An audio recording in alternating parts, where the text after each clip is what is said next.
আজকে আবার একটা নতুন ব্লগে তোমাদের সবাইকে স্বাগত জানাই। আজকে আমি তোমাদের সাথে আমার পঞ্চমৃত বা যেটাকে 5th মান্থ বেবি শাওয়ার বলে সেই ভিডিওটাই শেয়ার করব। যেহেতু এই সময়টা অর্ঘ্য আর আমি দুজনেই থাকতাম, সেই জন্য আমরা দুজন মিলেই এই স্বাদের একটা আয়োজন করার চেষ্টা করেছি। যেহেতু নিজের স্বাদের রান্না নিজেকে করতে নেই, সেহেতু অর্ঘ্যই সমস্ত কিছু রান্না করে রাখছিল আগের দিন সন্ধ্যাবেলায়, কারণ পরের দিন ওর অফিসে একটা ইম্পর্টেন্ট মিটিং থাকায় ও দিন কোনোভাবেই ছুটি ম্যানেজ করতে পারেনি। হ্যাঁ দিয়েছি ঘটিতে। যেহেতু সব কিছু নতুন পড়তে হয়, তাই আগে থেকেই আমি অনলাইন সব কিছু অর্ডার করে নিয়েছিলাম। আর অর্ঘ্য এদিকে ভোর ভোর উঠেই চলে গেছে পুজো দিতে, কারণ এরপর ওকে আবার অফিসে যেতে হবে। ইন দি মিন টাইম আমিও রেডি হয়ে নিয়েছি। অর্ঘ্য এলেই জাস্ট পঞ্চামৃতটা খাবো, খাওয়ানো হয়ে গেলেই ও অফিস বেরিয়ে যাবে।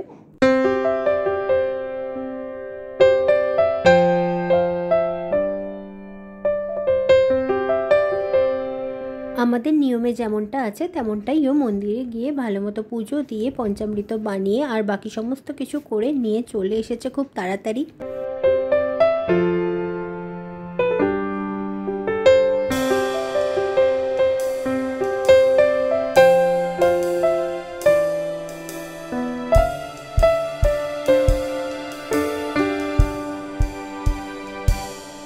দুজনে মিলে যতটা অ্যারেঞ্জ করব ভেবেছিলাম ঠিক সেইভাবেই সকাল থেকে শুরু করেছি। এখনো অবধি তো মোটামুটি ঠিকঠাক চলছে।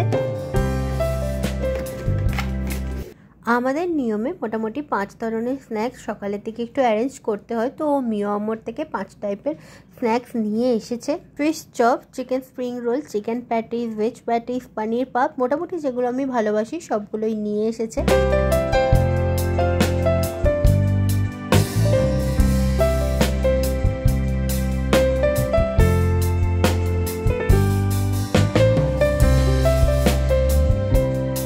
দুপুরের মেনুতে ছিল আলু ভাজা, কুমড়ো ভাজা, বেগুন ভাজা, কাঁচকলা ভাজা আর হচ্ছে ফুলকপি ভাজা, সাথে চচ্চড়ি, আলু ভাজা, স্যালাড, রাইস, পাঁপড়, 5 রকমের মিষ্টি, চাটনি, দই আর ছিল শুক্তো, ডাল আর কাতলা মাছের কালিয়া। ও আমের চাটনিটা তো বলতে ভুলেই গেছি।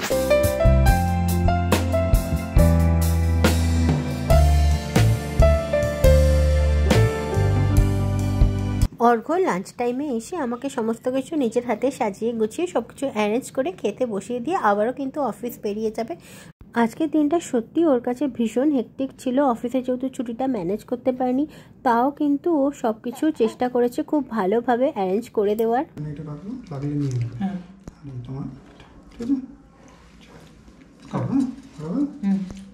ছবি তোলা হয়েছে, আমাদের দুজনে রয়েছে। সুস্থে আস্তে আস্তে বসে বসে খাকুরই করতাম, ঠিক আছে।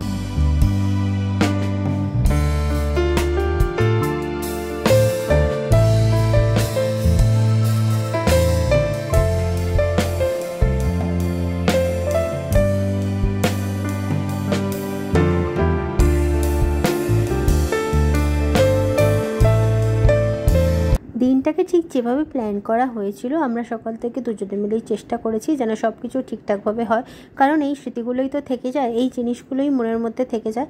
এগুলো যেন ঠিকঠাকভাবে সব কিছু হয় সেই দিকটা আমরা দুজনেই খুব ভালোভাবে খেয়াল রেখেছি, স্পেশালি অর্ঘ্য। তো আমার তো ভীষণ ভালো কেটেছে 5th মান্থ বেবি শাওয়ার। তোমাদের যদি ভিডিওটা ভালো লাগে অবশ্যই লাইক, শেয়ার আর সাবস্ক্রাইব করে দিও।